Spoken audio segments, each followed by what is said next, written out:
ಇವತ್ತು ನಮ್ಮ ತಂಡ ಭಾರತೀಯ ಜನತಾ ಪಕ್ಷದಿಂದ ಹುಬ್ಬಳ್ಳಿ ಅಂದರೆ ಧಾರವಾಡ ಜಿಲ್ಲೆಯಿಂದ ಪ್ರಾರಂಭ ಮಾಡಿದ್ದೇವೆ. ಇವತ್ತು ಧಾರವಾಡ, ಹಾವೇರಿ, ನಾಳೆ ಚಿತ್ರದುರ್ಗ, ದಾವಣಗೆರೆ, ನಾಡ್ದು ತುಮಕೂರು, ಬೆಂಗಳೂರು, ಹೀಗೆ 3 ದಿನಗಳ ಕಾಲ 6 ಜಿಲ್ಲೆಗಳಿಗೆ ಭೇಟಿ ನೀಡ್ತೇವೆ.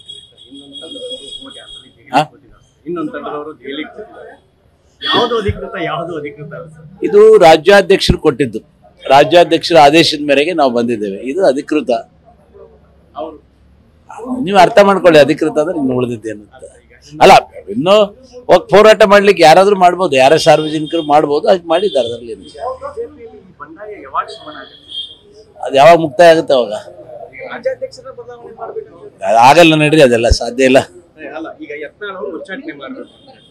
ಅದೆಲ್ಲ ಆಗದಿರೋ ಮಾತು ನೋಡಿ. ಈಗ ರಾಜ್ಯಾಧ್ಯಕ್ಷರನ್ನ ಆಯ್ಕೆ ಮಾಡಿರೋದು ರಾಷ್ಟ್ರೀಯ ಅಧ್ಯಕ್ಷರಾದಂಥ JP ನಡ್ಡಾ ಅವರು, ಅಮಿತ್ ಶಾಜಿ ಅವರು, ಮೋದಿ ಅವರು ಎಲ್ಲ ಸೇರಿ ಚಿಂತನೆ ಮಾಡಿದ್ದಾರೆ. ಆಮೇಲೆ ರಾಜ್ಯಾಧ್ಯಕ್ಷರು ಬದಲಾವಣೆ ಮಾಡೋಂಥ ಕೆಲಸ ಏನು ಮಾಡಿಲ್ಲ. ಇವತ್ತು 1 ವರ್ಷದಲ್ಲಿ ಸಾಕಷ್ಟು ಪಕ್ಷದ ಸಂಘಟನೆ ಮಾಡ್ತಾ ಇದ್ದಾರೆ, ಹಗಲು ರಾತ್ರಿ ಕೆಲಸ ಮಾಡ್ತಾ ಇದ್ದಾರೆ, ಹೋರಾಟಗಳು ಮಾಡಿದ್ದಾರೆ. ಇವತ್ತು ಮೂಡ ಹಗರಣದಲ್ಲಿ ಸಿದ್ದರಾಮಯ್ಯ ಅವರನ್ನ ತುದಿ ಕಾಲ ಮೇಲೆ ನಿಲ್ಲಿಸುವಂಥ ಕೆಲಸ ಮಾಡಿದ್ದಾರೆ. ವಾಲ್ಮೀಕಿ ಹಗರಣವನ್ನು ಬಯಲುಗೆಳೆದಿದ್ದಾರೆ. ಉತ್ತಮವಾದ ಕೆಲಸ ಮಾಡ್ತಾ ಇದ್ದಾರೆ. ಬದಲಾವಣೆ ಮಾಡೋಂಥ ಅವಶ್ಯಕತೆ ಏನಿಲ್ಲ, ಅದು ಅಸಾಧ್ಯವಾದ ಮಾತು. ನಾವು ಟೀಮ್ ಅಂತ ಅಲ್ಲ, ನಮ್ಮದು ಟೀಮ್ ಪ್ರಶ್ನೆ ಅಲ್ಲ, ನಾವು ಪಕ್ಷದ ಪರವಾಗಿದ್ದೇವೆ. ಈಗ ನಾವು ಭಾರತೀಯ ಜನತಾ ಪಕ್ಷದ ಕಚೇರಿಯಲ್ಲಿ ನಿಂತ್ಕೊಂಡು ಮಾತಾಡ್ತೇನೆ ಹೊರತು ಯಾರದೇ ಮನೆ ಮುಂದೆ ನಿಂತ್ಕೊಂಡು ನಾನು ಮಾತಾಡ್ತಾ ಇಲ್ಲ. ಅಂದಮೇಲೆ ತಾವು ಅರ್ಥ ಮಾಡ್ಕೋಬೇಕು, ಇದು ಭಾರತೀಯ ಜನತಾ ಪಕ್ಷದ್ದು. ಅದು ನೋಡೋಣ. Thank you.